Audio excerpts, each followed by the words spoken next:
guys sunrise চাব আহিছোঁ এতিয়া বাজিছে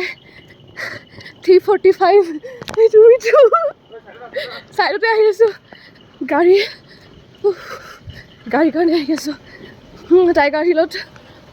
ছানৰাইজ চাবৰ কাৰণে 2টা বজাতে উঠিছোঁ দাৰ্জিলিঙৰ ঠাণ্ডা পানী গা ধুই এতিয়া আহি আছোঁ দাৰ্জিলিং ষ্টেচন পাইছোঁহি আমি টাইগাৰ হিল গৈ পালোঁগৈ 4:30 মানত তাৰপিছত মানে গাড়ীখন বহুত আগতে ৰখাই আৰু মানুহবিলাকে খোজকাঢ়ি যাব লাগে তো আমি এনেকৈ খোজকাঢ়ি গ'লোঁ কিন্তু মই কৈছোঁ নহয়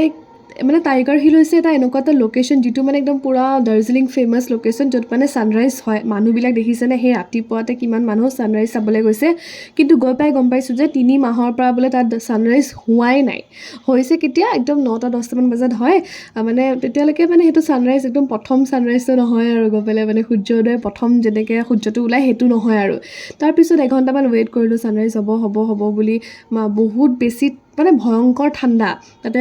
চাহ বিকা মানে এনেকুৱা মানুহবিলাক আছে তো চাহ খাই পিনে আমি আৰু ভাবিলোঁ যে নাই আমি ইয়াতে ৰখি দিলেতো নহ'ব সেইকাৰণে আমি মানে ৰিটাৰ্ণ হ'লোঁ তাৰ পৰা কিন্তু ৰিটাৰ্ণ হোৱা ৰাস্তাটোত যেতিয়া আমি খোজকাঢ়ি আহিছোঁ বহুত ধুনীয়া দেখিছেনে কি ধুনীয়া পাইন গছবিলাক আছে নহয় সেইকাৰণে এটা মস্ত ভিডিঅ' বনাই ল'লোঁ মানে থাকিয়ে যাব মন গৈছে এবাৰ হ'লেও দাৰ্জিলিং তাৰপিছত আহি পেলাই আমি পালোঁহি ঘুম মনেষ্ট্ৰীটোৰ ভিতৰত বহুত বেছিকৈ ভিৰ থকাৰ কাৰণে নোসোমালোঁ কিন্তু বাহিৰতে বিৰাট ধুনীয়াকৈ ফটোজ ভিডিঅ' উঠি ল'লোঁ ঘুম মনেষ্ট্ৰীৰ পিছত আমি নেক্সট ক'ত যাম নেক্সট ভিডিঅ'ত কৈ আছোঁ দেই আজিলৈ আহিছোঁ বাই বাই